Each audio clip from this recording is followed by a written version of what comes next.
qué rescoldos de venganza se convirtieron de pronto en llamaradas en el alma de aquella apasionada mujer. Una anomalía que a menudo me llamaba la atención en el carácter de mi amigo Sherlock Holmes era la de que, a pesar de que en sus métodos de pensamiento era el más ordenado y metódico de todos los hombres, y aunque también mostraba un cierto esmero discreto en su manera de vestir, en sus hábitos personales era, en cambio, uno de los hombres más desordenados que jamás hayan llevado a la desesperación a un compañero de pensión. No es que yo sea ni mucho menos convencional en este aspecto, pues la vida desordenada en Afganistán, unida a una disposición de por sí bastante bohemia, me han convertido en hombre más descuidado de lo que corresponde a un médico. Pero en mi caso existe un límite y cuando encuentro a un hombre que guarda sus cigarros en el cubo para el carbón, su tabaco en la punta de una zapatilla persa y su correspondencia sin contestar atravesada por una navaja de bolsillo en el centro de la repisa de madera de su chimenea, entonces empiezo a darme aires virtuosos. Siempre he sostenido también que la práctica del tiro de pistola debería ser indiscutiblemente un pasatiempo propio del aire libre, y cuando Holmes, en uno de sus arrebatos de extravagante humor, se sentaba en una butaca con su revólver y un centenar de cartuchos Boxer y procedía a adornar la pared opuesta con unas patrióticas iniciales VR trazadas a balazos, yo creía firmemente que ni la atmósfera ni la apariencia de nuestra habitación mejoraban con ello. Nuestros aposentos siempre estaban llenos de productos químicos y de reliquias del mundo criminal que tenían la particularidad de desplazarse hasta lugares improbables y aparecer en la mantequera o en sitios todavía más indeseables. Pero mi peor cruz eran sus papeles. Le causaba horror destruir documentos, en especial aquellos que guardaban relación con anteriores casos suyos. Y sin embargo, solo 1 o 2 veces al año reunía energías para rotularlos y ordenarlos, pues, tal como he mencionado en algún lugar de estas incoherentes memorias, sus arranques de apasionada energía cuando llevaba a cabo las notables hazañas con las que va asociado su nombre eran seguidos por reacciones letárgicas durante las cuales permanecía tumbado con su violín y sus libros, casi sin moverse, salvo para pasar del sofá a la mesa. Así, mes tras mes, se acumulaban sus papeles hasta que en todos los rincones de la habitación se apilaban fajos de textos manuscritos que por nada del mundo habían de quemarse y que no podían ser cambiados de lugar por nadie que no fuera su propietario. Una noche de invierno, sentados los dos frente al fuego, me aventuré a sugerirle que, en vista de que ya había acabado de pegar recortes en su libro de noticias, bien podía emplear las 2 horas siguientes en hacer un poco más habitable nuestra habitación. No puedo negar la justicia de mi petición, y con cara un tanto severa se fue a su dormitorio y volvió de él arrastrando tras de sí una gran caja metálica. La colocó en medio del suelo y poniéndose en cuclillas ante ella, abrió la tapa. Pude observar que una tercera parte de ella ya estaba llena de fajos de papel sujetos con cinta roja para formar diferentes paquetes. «Aquí hay casos de sobra, Watson», anunció mirándome con ojos maliciosos. «Creo que si supiera usted todo lo que tengo en esta caja, me pediría que sacara parte de su contenido en vez de meter más papeles en ella». «¿Están en ella, pues, los documentos referentes a sus primeros trabajos?», pregunté. A menudo he deseado disponer de sus notas sobre estos casos. «Sí, amigo mío, todos ellos fueron prematuros, anteriores a la llegada de mi biógrafo para glorificarme». Levantaba un fajo tras otro con manos cuidadosas, casi acariciantes. «No todo son éxitos, Watson», añadió, «pero entre ellos hay algunos problemitas de lo más atractivo. He aquí los datos del asesinato de Tarleton y el caso de Bunbury, el comerciante de vinos, y la aventura de la anciana rusa, y el singular asunto de la muleta de aluminio, así como un relato completo acerca de Ricoletti, el del pie de piña y su abominable esposa. Y aquí Ah, esto sí que es en realidad algo un poco recherché. Hundió el brazo hasta el fondo de la caja y extrajo una cajita de madera con tapa deslizante, como las que contienen ciertos juguetes infantiles. Sacó de su interior un trozo de papel arrugado, una llave de bronce de modelo antiguo y 3 discos metálicos viejos y oxidados. «Y bien, muchacho, ¿qué deduce usted de este lote?», preguntó, sonriendo al ver mi expresión. «Es una colección curiosa, muy curiosa, y la historia que la acompaña le parecerá todavía más curiosa. O sea que estas reliquias tienen una historia, tanto que ellas mismas son historia. ¿Qué quiere decir con esto?». Sherlock Holmes las cogió una por una y las depositó a lo largo del borde de la mesa. Después volvió a sentarse en su sillón y las contempló con un destello de satisfacción en sus ojos. «Esto», me dijo, «es todo lo que me queda para recordarme la aventura del ritual de los Musgrave». Yo le había oído mencionar el caso más de una vez, aunque nunca había podido haber reunido sus detalles. «Me agradaría mucho que me ofreciera un relato del mismo», le aseguré. «Dejando toda la basura tal como está», exclamó con malicia. «Veo que, después de todo, su amor al orden no soporta tensiones excesivas, Watson, pero yo me alegraría de que agregara este caso a sus anales, pues en él hay detalles que le confieren un carácter único en los archivos criminales de este país, o según creo, de cualquier otro. Ciertamente, una recolección de mis ínfimos logros estaría incompleta si no contuviera un relato de este asunto tan singular. Tal vez recuerde cómo el caso de la corbeta Gloria Scott y mi conversación con aquel hombre desdichado de cuyo destino ya le hablé llamaron por primera vez mi atención hacia la profesión que se ha convertido en el trabajo de mi vida. Usted me ve ahora, cuando mi nombre es bien conocido por doquier y reconocido en general, tanto por el público como por las fuerzas oficiales, como un último tribunal de apelación en casos dudosos. Incluso cuando usted me conoció en tiempos de aquel asunto que ha conmemorado en Estudio en Escarlata, yo ya había establecido una relación considerable, aunque no muy lucrativa. No puede imaginar cuán difícil me resultó todo al principio y cuánto tiempo tuve que esperar antes de comenzar a abrirme camino. Cuando llegué a Londres, tenía unas habitaciones en Montague Street, junto a la esquina de British Museum, y allí esperé, rellenando mi abundante tiempo de ocio con el estudio de todas aquellas ramas de la ciencia que pudieran conferirme mayor eficiencia. De vez en cuando se me presentaban casos, sobre todo por la meditación de colegas estudiantes, pues mis últimos años en la universidad hubo allí abundantes comentarios sobre mi persona y sobre mis métodos. El tercero de estos casos fue el del ritual de los Musgrave, y en el interés que suscitó tan singular cadena de acontecimientos, así como en las importantes cuestiones que, según resultó, estaban en juego, sitúo yo mi primer paso adelante hacia la posición que ahora ocupo. Reginald Musgrave había pasado por mi colegio y nos conocíamos superficialmente. No era popular en general entre los alumnos, aunque a mí siempre me pareció que aquello que se consideraba como orgullo era en realidad un intento de ocultar una extrema timidez natural. En apariencia era hombre de un tipo que no podía ser más aristocrático, alto, con nariz recta y ojos grandes, de ademanes lánguidos y sin embargo corteses. Era efectivamente el vástago de una de las familias más antiguas del reino, aunque la suya era una rama menor que se había separado de los Musgrave del norte en algún momento del siglo XVI y se había establecido en la parte oeste de Sussex, donde la mansión solariega de Hornston sea tal vez el edificio habitado más antiguo del condado. Algo de su lugar natal parecía haberse adherido a él, y nunca miré su semblante pálido y anguloso, ni la postura de su cabeza sin asociarle arcadas grises y ventanas con porteluz, y todos los vestigios venerables de una sede feudal.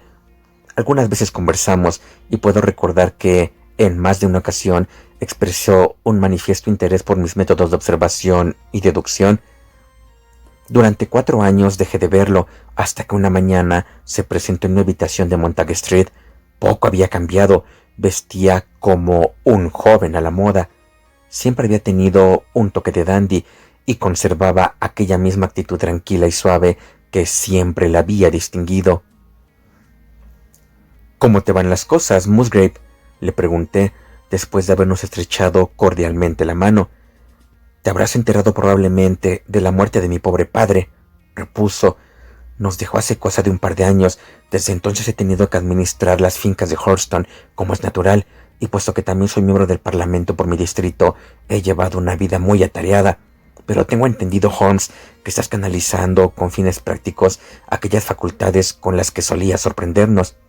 «Sí», contesté, «he optado por vivir de mi ingenio». «Me agrada oírlo, porque en este momento tu consejo me resultará extraordinariamente valioso. Han ocurrido algunas cosas muy extrañas en Hurlstone, y la policía no ha sido capaz de arrojar ninguna luz sobre el asunto. Se trata, en realidad, de un asunto de lo más extraordinario e inexplicable». Puede imaginar con qué interés lo escuchaba Watson, pues parecía como si aquella oportunidad que yo había estado anhelando durante aquellos meses se presentara por fin. En mi fuero interno creía que saldría airoso allí donde otros habían fracasado, y ahora tenía la posibilidad de ponerme a prueba. «Por favor, dime todos los detalles», exclamé. Reginald Musgrave se sentó frente a mí y encendió el cigarrillo que yo le había ofrecido. «Debes saber», comenzó, «que aunque yo esté soltero, tengo que mantener una considerable plantilla de sirvientes de Hurlstone, pues es una mansión antigua, muy grande e intrincada, y requiere mucha atención.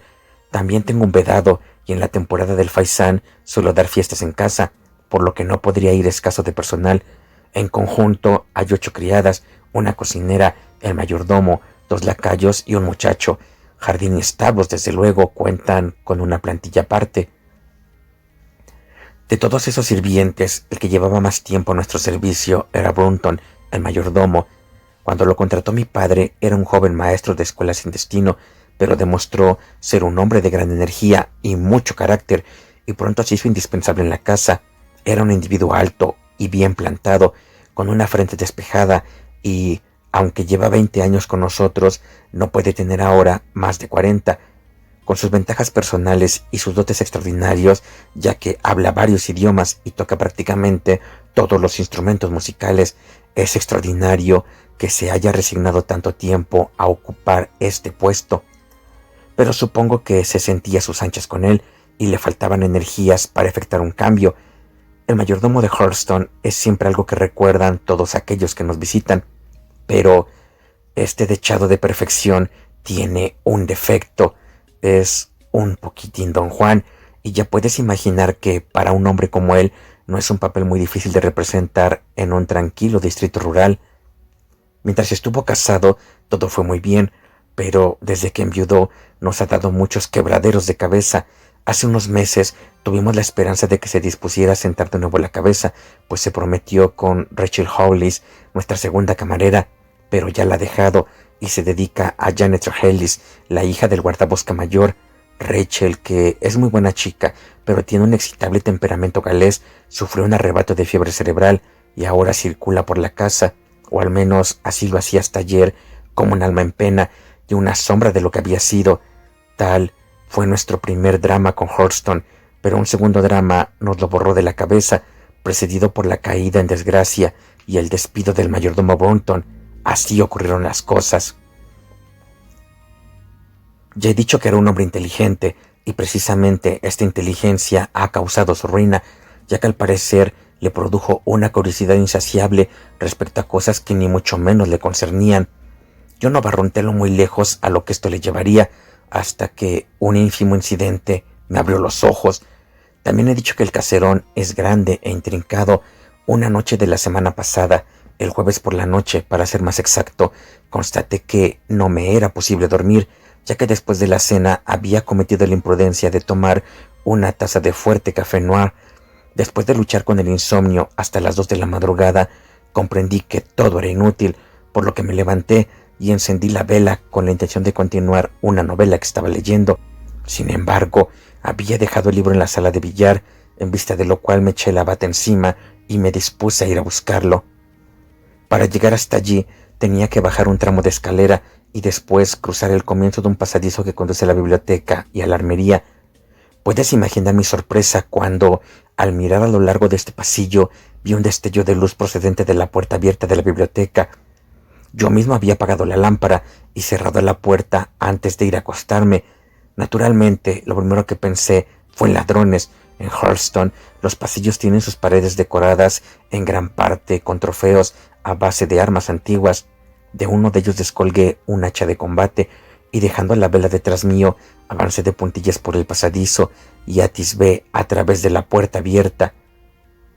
Quien se encontraba en la biblioteca era Brunton, el mayordomo.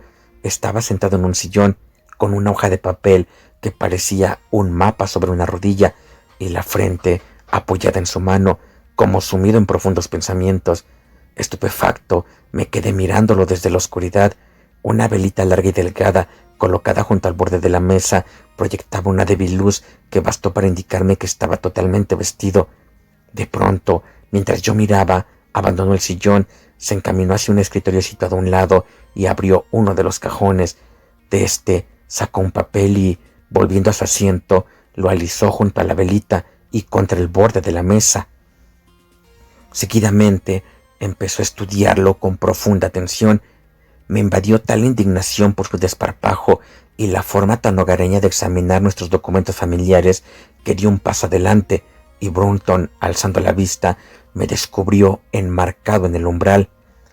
Se levantó de un salto, el miedo dio un tono lívido a su semblante y ocultó en su pecho el papel parecido a un mapa que antes había estado estudiando. «Muy bien», exclamé, «así nos paga la confianza que hemos puesto en usted. Mañana mismo abandonará mi servicio». Se inclinó con el aspecto del hombre que se siente completamente aplastado y pasó junto a mí sin pronunciar palabra. La vela seguía sobre la mesa y a su luz eché un vistazo para saber qué era el papel que Brunton había sacado del escritorio. Con sorpresa constaté que no era nada que tuviera importancia, sino tan solo una copia de las preguntas y respuestas en el singular y antiguo ceremonial conocido como Ritual de los Musgrave. Es una especie de ceremonia peculiar de nuestra familia, por lo que cada Musgrave a lo largo de los siglos ha pasado, al llegar a su mayoría de edad, una cosa de interés privado y acaso de una cierta pequeña importancia para el arqueólogo, como nuestros escudos y blasones, pero sin el menor uso práctico. «Mejor será que después volvamos a hablar de este papel», dije yo. «Si lo consideras realmente necesario», contestó Musgrove, no sin cierto titubeo. Siguiendo con mi relato, te diré que volví a cerrar el escritorio utilizando la llave que Brunton había dejado y ya me había vuelto para marcharme, cuando quedé sorprendido al descubrir que el mayordomo había regresado y se encontraba de pie ante mí.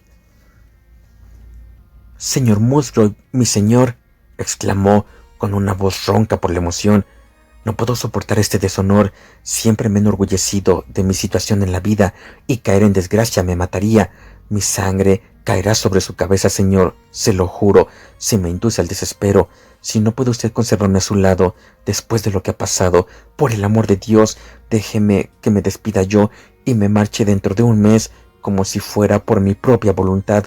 Esto podría soportarlo, señor Musgrove, pero no que se me eche delante de toda la gente que también me conoce».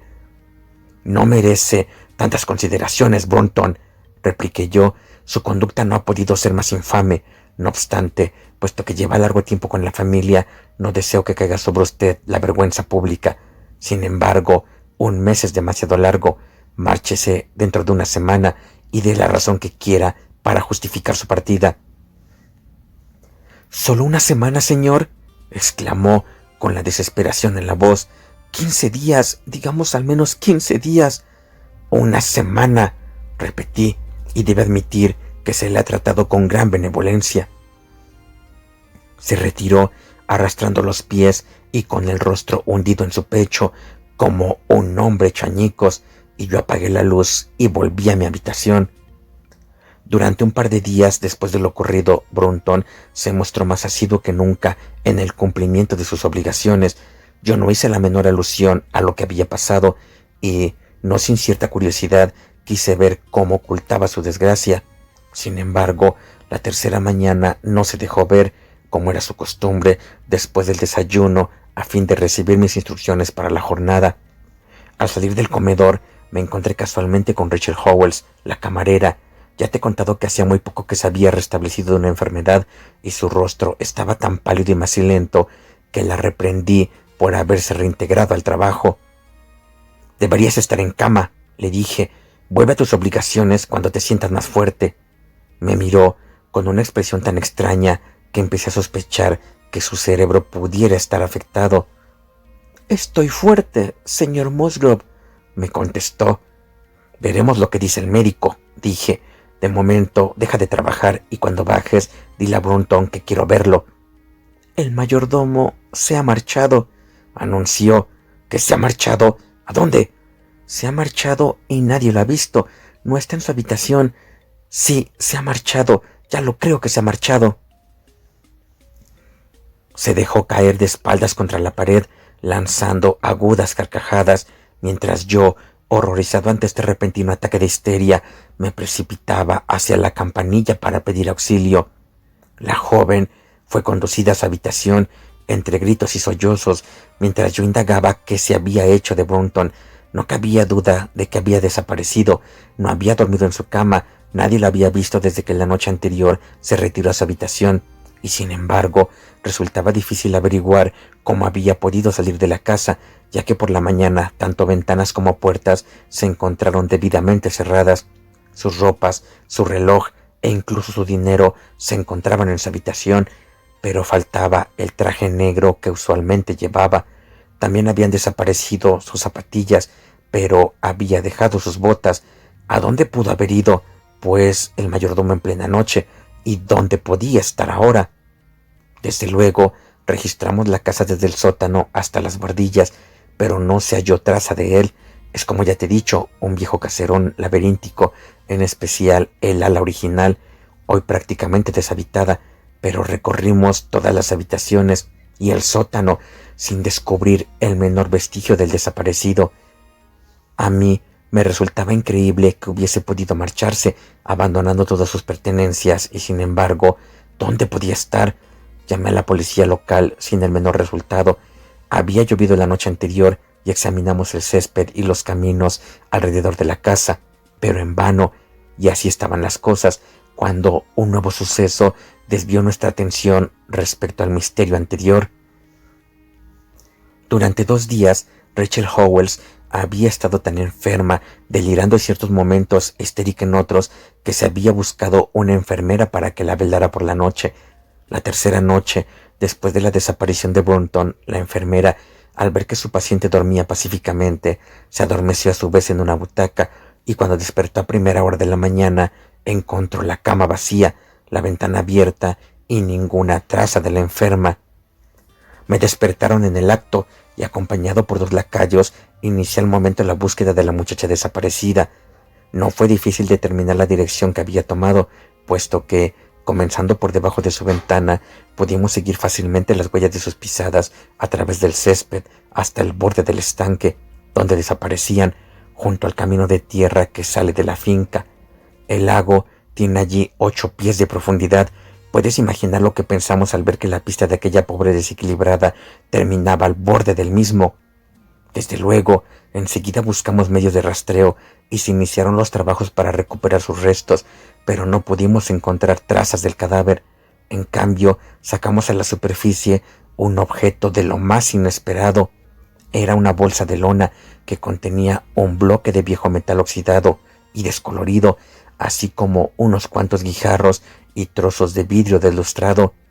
Este extraño hallazgo fue todo lo que pudimos sacar del estanque, y aunque ayer efectuamos todas las búsquedas e indagaciones posibles, nada sabemos de lo que haya podido ocurrirles a Rachel Howells o a Richard Brunton.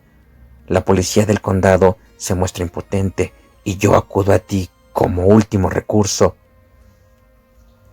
Puede usted imaginar, Watson, Con qué afán escuché esta extraordinaria secuencia de hechos y me esforcé en ensamblarlos y en buscar un hilo común del que pudieran colgar todos. El mayordomo había desaparecido, la camarera había desaparecido, la camarera había amado al mayordomo, pero después había tenido motivos para odiarlo. Era una joven de sangre galesa, violenta y apasionada. Se había mostrado terriblemente excitada inmediatamente después de la desaparición de él. Había arrojado al lago una bolsa de curioso contenido.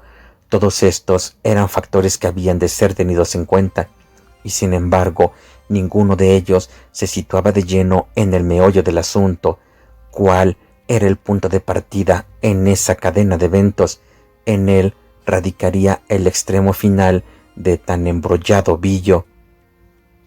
Debo ver aquel papel, Musgrave, dije, aquel que tu mayordomo juzgó que tanto merecía ser examinado, aun a riesgo de perder su colocación. Ese ritual nuestro es más bien una cosa absurda, me contestó, pero al menos lo excusa en parte el valor de la antigüedad. Tengo aquí una copia de las preguntas y respuestas, si es que te interesa echarles un vistazo. Me entregó este mismo papel que tengo aquí, Watson, y tal es el extraño catecismo al que cada Musgrove había de someterse al hacerse cargo de la propiedad. Voy a leerle las preguntas y respuestas tal como aparecen aquí. ¿De quién era? Del que se ha marchado. ¿Quién la tendrá? El que vendrá. ¿Dónde estaba el sol? Sobre el roble. ¿Dónde estaba la sombra? Bajo el olmo. ¿Con qué paso se medía? Al norte por 10 y por 10, al este por 5 y por 5, al sur por 2 y por 2, al este por 1 y por 1, y por debajo. ¿Qué daremos por ella? Todo lo que poseemos. ¿Por qué deberíamos darlo? Para responder a la confianza. El original no lleva fecha, pero corresponde a mediados del siglo XVII, observó Musgrave. Temo, sin embargo, que en poco puede ayudarte esto a resolver el misterio. Al menos nos ofrece otro misterio, repuse, y un misterio que es incluso más interesante que el primero. Puede ser que la solución de uno resulte ser la solución del otro. Me excusarás, Musgrave, si digo que tu mayordomo me hace todo el efecto de haber sido un hombre muy inteligente y de haber tenido una percepción más aguda que 10 generaciones de sus amos. No sigo tu razonamiento, Holmes, dijo Musgrave. A mí el papel me parece carente de toda importancia práctica. Pues a mí me parece inmensamente práctico, y creo que Brunton era de la misma opinión. Es probable que lo hubiera visto antes de aquella noche en que tú le sorprendiste. Es muy posible, nunca hicimos nada para ocultarlo. Yo imagino que él deseaba simplemente refrescar su memoria por si fuera aquella su última ocasión. Según tengo entendido, utilizaba una especie de mapa o carta que estaba comparando con el manuscrito y que se metió en el bolsillo al aparecer tú, ¿no es así? Así es, pero ¿qué podía tener esto que ver con esa antigua costumbre familiar nuestra? ¿Y qué significa toda esa jeringonza? No creo que vayamos a tener gran dificultad para determinar esto, respondí. Con tu permiso, tomaremos el primer tren para Sussex y profundizaremos un poco más en el asunto en el lugar que le corresponde. Aquella misma tarde nos plantamos los dos en Hurstone. Posiblemente usted habrá visto fotografías y leído descripciones de este famoso y antiguo edificio, de manera que limitaré mi descripción del mismo a decir que fue construido en forma de L, cuyo brazo largo es la parte más moderna y el más corto corresponde al viejo núcleo, a partir del cual se amplió la otra. Sobre la puerta, baja y de recios paneles, en el centro de esta zona antigua, se cinceló la fecha 1607, pero los expertos coinciden en afirmar que las vigas y la obra de piedra son en realidad mucho más antiguas. El enorme grosor de los muros y las ventanas diminutas de esta parte movieron a la familia en el siglo pasado a edificar la nueva ala, y la vieja se utilizaba ahora como almacén y bodega, ello cuando se le utilizaba. Un parque espléndido, con árboles antiguos y magníficos, y el agua al que mi cliente se había referido se encontraba muy cerca de las avenidas, a unas 200 yardas del edificio. Yo ya estaba firmemente convencido, Watson, de que no había allí 3 misterios separados, sino solo uno, y que si conseguía descifrar el ritual de los Musgrave, tendría en mi mano la clave que me permitiría averiguar la verdad, tanto a lo que se refería al mayordomo Brunton como a la camarera Howells.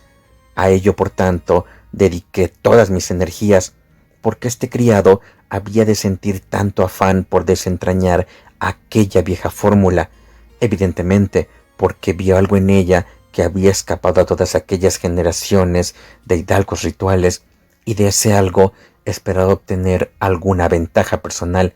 ¿Qué era, pues, y cómo había afectado a su sino? Fue perfectamente obvio para mí, al leer el ritual de los Musgrave, que las medidas habían de referirse sin duda a algún punto al que aludía el resto del documento, y que si podíamos encontrar ese punto, estaríamos en buen camino para saber cuál era aquel secreto que los antiguos Musgrave habían juzgado necesario enmascarar de un modo tan curioso y peculiar. Para comenzar, se nos daban 2 guías, un roble y un olmo. En cuanto al roble, no podía haber la menor duda. Directamente ante la casa, a la izquierda del camino que llevaba a la misma, se alzaba un patriarca entre los robles, uno de los árboles más magníficos que yo haya visto jamás. ¿Ya estaba aquí cuando se redactó su ritual?, pregunté al pasar delante de él. Según todas las probabilidades, ya lo estaba cuando se produjo la conquista normanda, me respondió. Tiene una circunferencia de 23 pies, así quedaba asegurado uno de mis puntos de partida. ¿Tienen algún olmo viejo?, inquirí. Antes había uno muy viejo, pero hace 10 años cayó sobre él un rayo y solo quedó el tocón. ¿Puedes enseñarme dónde estaba? Ya lo creo. ¿Y no hay más olmos? Viejos no, pero abundan las hayas. Me gustaría ver dónde crecía. Habíamos llegado en un dogcart y mi cliente me condujo enseguida, sin entrar en la casa, a una cicatriz en la hierba que marcaba donde se había alzado el olmo. Estaba casi a mitad del camino entre el roble y la casa. Mi investigación parecía progresar. Supongo que es imposible averiguar qué altura tiene el olmo, quise saber. Puedo decírtelo enseguida, medía 64 pies. ¿Cómo lo sabes?, pregunté sorprendido. Cuando mi viejo profesor me planteaba un problema de trigonometría, siempre consistía en una medición de alturas. Cuando era un mozalbete, calculé las de todos los árboles y edificios de la propiedad. Había sido un inesperado golpe de suerte, y mis datos acudían a mí con mayor rapidez de la que yo hubiera podido esperar razonablemente. Dime, inquirí, ¿acaso tu mayordomo te hizo alguna vez esta misma pregunta? Reginald Musgrave me miró estupefacto. Ahora que me lo recuerdas, contestó, Brunton me preguntó la altura del árbol hace unos meses debido a una cierta discusión que había tenido con el caballerizo. Esta era una excelente noticia, Watson, pues indicaba que me encontraba en el buen camino. Miré el sol, estaba bajo en el cielo, y calculé que en menos de una hora se situaría exactamente sobre las ramas más altas del viejo roble, y se cumpliría entonces una condición mencionada en el ritual, y la sombra del olmo había de referirse al extremo distante de la sombra, pues de lo contrario se habría elegido como guía el tronco. Por consiguiente, había de averiguar dónde se encontraba el extremo distante de la sombra cuando el sol estuviera exactamente fuera del árbol. Esto debió de ser difícil, Holmes, dado que el olmo ya no estaba allí, pero al menos sabía que, si Brunton pudo hacerlo, yo también podría. Además, de hecho, no había dificultad. Fui con Musgrave a su estudio y me confeccioné esta clavija, a la que até este largo cordel con un nudo en cada yarda. Cogí después 2 tramos de caña de pescar que representaban exactamente 6 pies y volví con mi cliente allí donde había estado el olmo. El sol rozaba ya la copa del roble. Aseguré la caña de pescar en el suelo, marqué la dirección de la sombra y la medí. Su longitud era de 9 pies. Desde luego el cálculo era ahora de lo más sencillo. Si una caña de 6 pies proyectaba una sombra de 9, un árbol de 64 pies proyectaría una de 96, y ambas tendrían la misma dirección. Medí la distancia, de lo que me llevó casi hasta la pared de la casa, y fijé una clavija en aquel punto. Puede imaginar mi satisfacción, Watson, cuando a un par de pulgadas de mi clavija observé una depresión cónica en el suelo. Supe que esta era la marca hecha por Brunton en sus mediciones y que yo me encontraba todavía sobre su pista. Desde este punto de partida procedí a dar mis pasos, después de haber verificado primero los puntos cardinales con mi brújula de bolsillo. 10 pasos con cada pie me situaron paralelamente a la pared de la casa, y de nuevo marqué la posición con una clavija. Di después cuidadosamente 5 pasos al este y 2 al sur, lo que me llevó hasta el mismísimo umbral de la vieja puerta.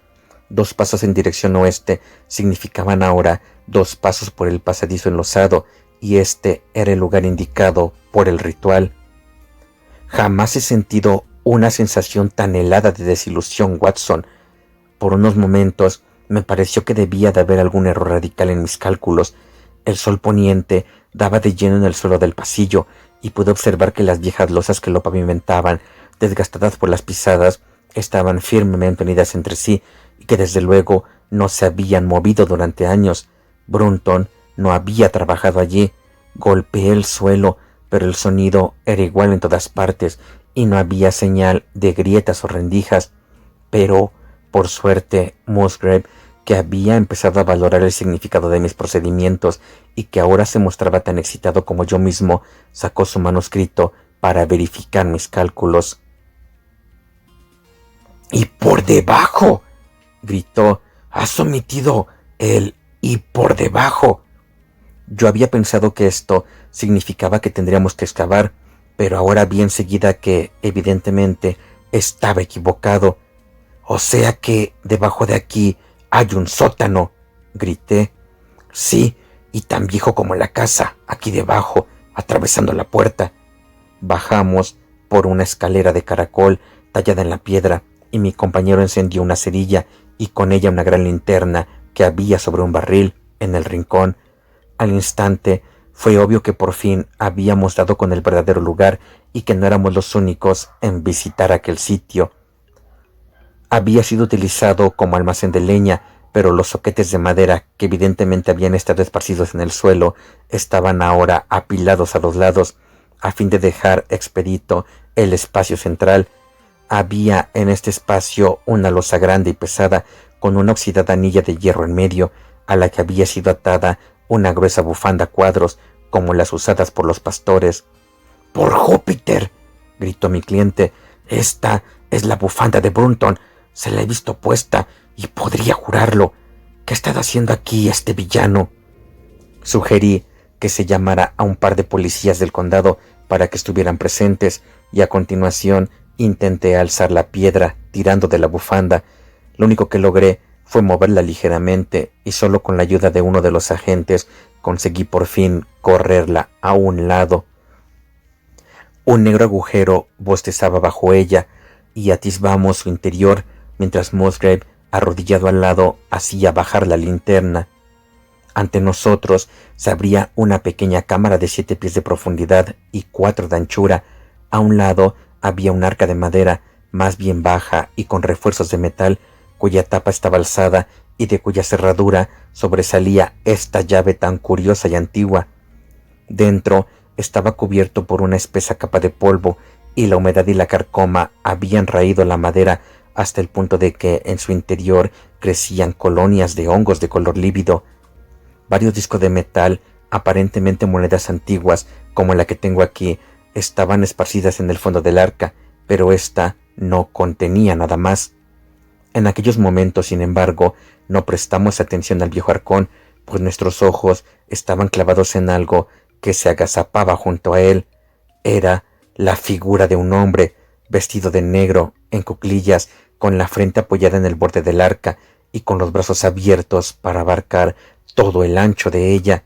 Esta postura había agolpado toda la sangre estancándola en su cara, y nadie hubiera reconocido aquella fisonomía deformada y color de hígado, pero su altura, su traje y sus cabellos bastaron para demostrar a mi cliente, una vez más hubimos sacado el cadáver, que se trataba indudablemente de su mayordomo desaparecido.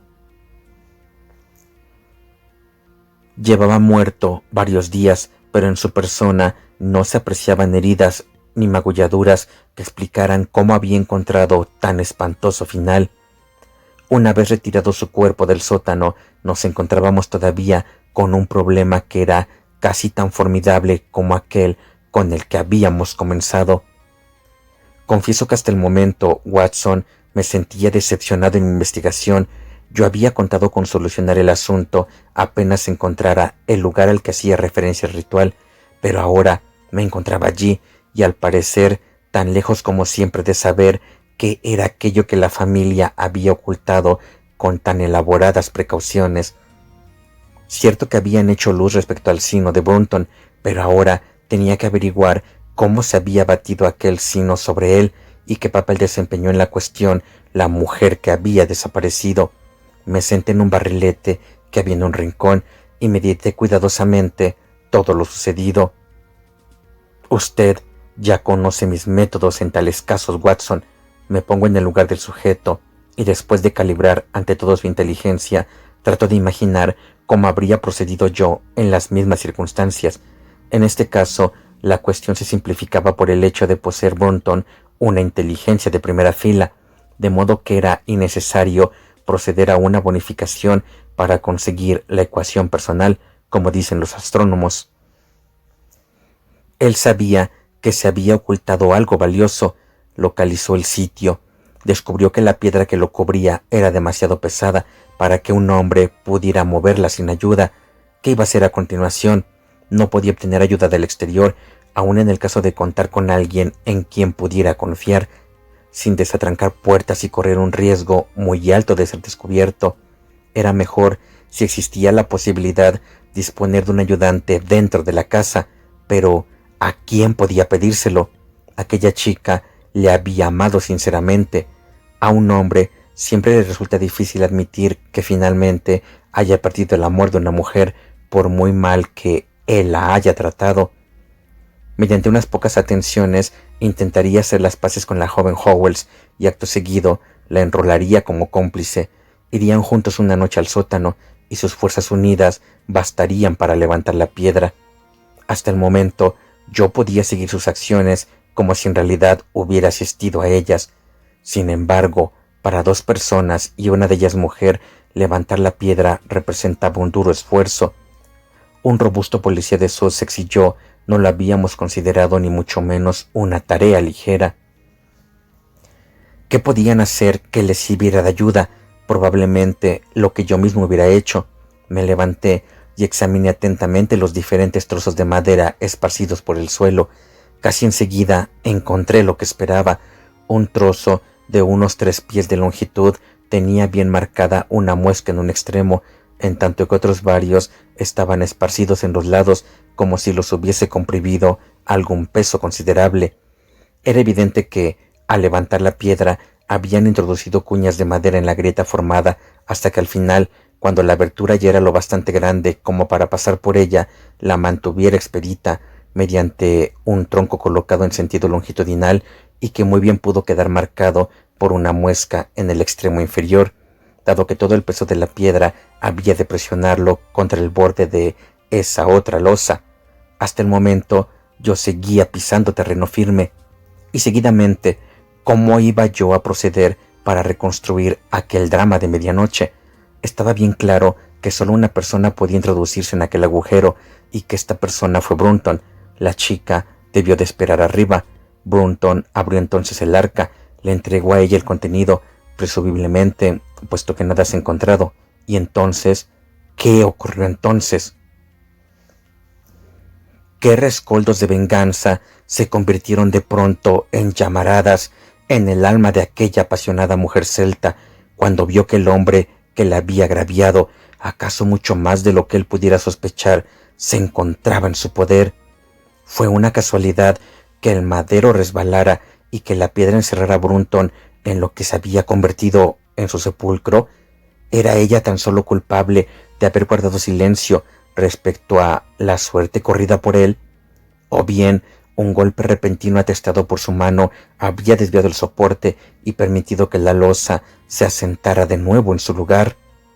Fuera lo que fuese, A mí me parecía ver aquella figura femenina agarrando todavía el tesoro recién hallado y subiendo precipitadamente por la escalera de caracol, mientras tal vez resonaban detrás de ella gritos sofocados y el golpeteo de unas manos frenéticas contra la losa de piedra que estaba privando de aire a su amante infiel.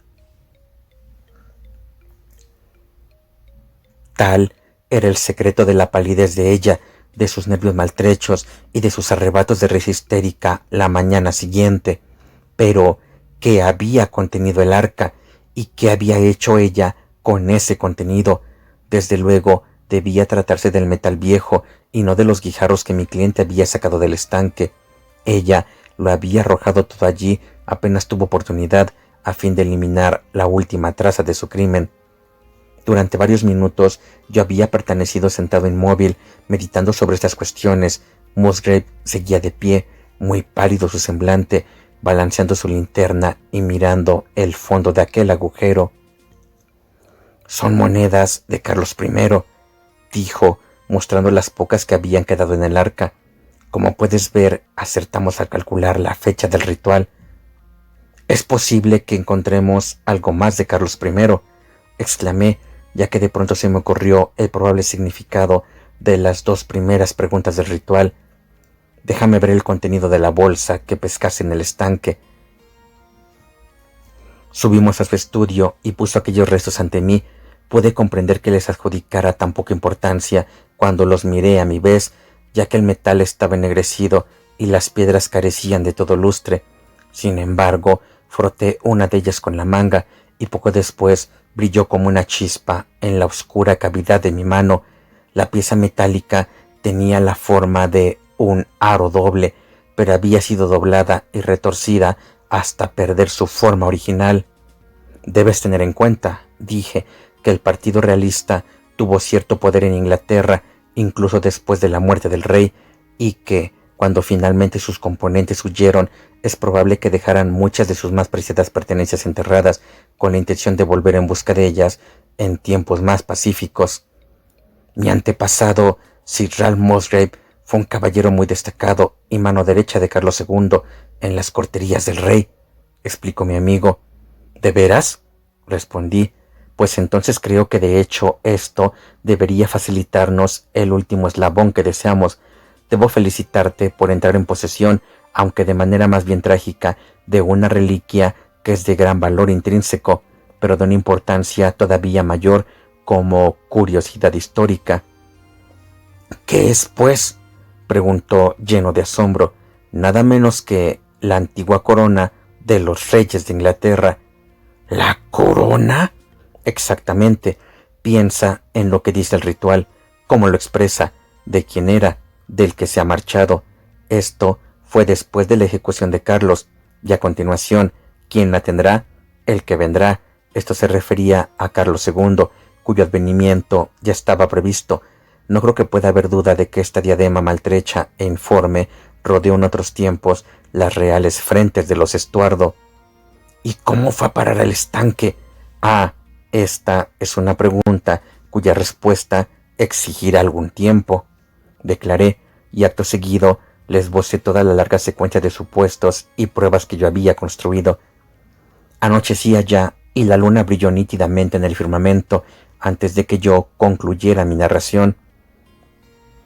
«¿Y cómo se explica, pues, que Carlos no recuperase su corona cuando regresó?», preguntó Musgrave, metiendo de nuevo la reliquia en su bolsa de tela. «Bien, aquí pones el dedo precisamente en el punto que, según toda probabilidad, nunca podremos aclarar. Lo más seguro es que Musgrave, que detentaba el secreto, muriera en el intervalo y que por un exceso de celo dejara esta gula a su descendiente sin explicarle el significado. A partir de aquel día y hasta hoy ha pasado de padre a hijo hasta caer en manos de un hombre que supo desentrañar su secreto y perdió la vida en el intento. Y esta es la historia del ritual de los Musgrave, Watson. Guardan la corona en Hurlstone, aunque tuvieron algunas dificultades legales y se vieron obligados a pagar una suma considerable antes de obtener permiso para conservarla. Estoy seguro de que, si mencionara usted mi nombre, les daría una gran satisfacción enseñársela. En lo que respecta a la mujer, Nada más se ha sabido de ella, y lo más probable es que se marchase de Inglaterra y se trasladase, junto con el recuerdo de su crimen, a algún lugar o algún país allende los mares.